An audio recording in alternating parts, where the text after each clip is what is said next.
La dernière attaque a eu lieu dimanche, l'ONU n'ayant pas réussi à conclure une trêve entre le gouvernement soutenu par l'ONU et l'armée basée dans l'Est.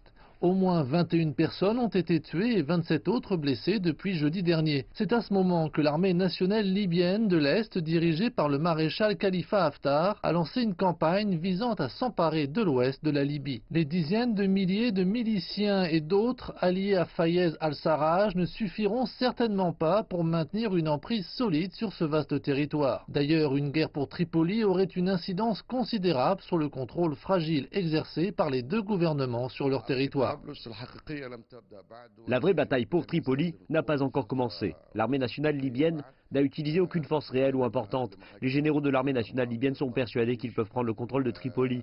Ils cherchent à réduire la durée de la mission, car plus elle prendra de temps, plus les pertes pour les deux camps seront importantes. Les combattants des deux armées rivales se sont ralliés autour de Tripoli alors que les craintes d'une nouvelle guerre civile grandissent. Une guerre détruirait le pouvoir des gouvernements orientaux et occidentaux rivaux, les menaçant de perdre certains territoires. Ni Fayez al-Sarraj ni Khalifa Haftar souhaitent que cela se produise.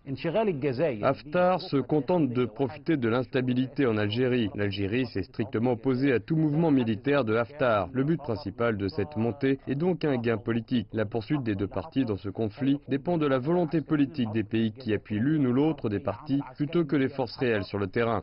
La Libye est composée de nombreuses tribus armées en conflit dont la fidélité dépend des avantages qu'elles en tirent. Si Khalifa Haftar avance violemment sur Tripoli, parmi la résistance apparente de ses rivaux, le maréchal risque de perdre tout ce qu'il a obtenu. Poursuivre cet étalage du pouvoir sur Fayez al-Sarraj, mais sans affrontement militaire direct, pourrait lui apporter la loyauté de davantage de tribus et mettre fin au dialogue à venir en sa faveur.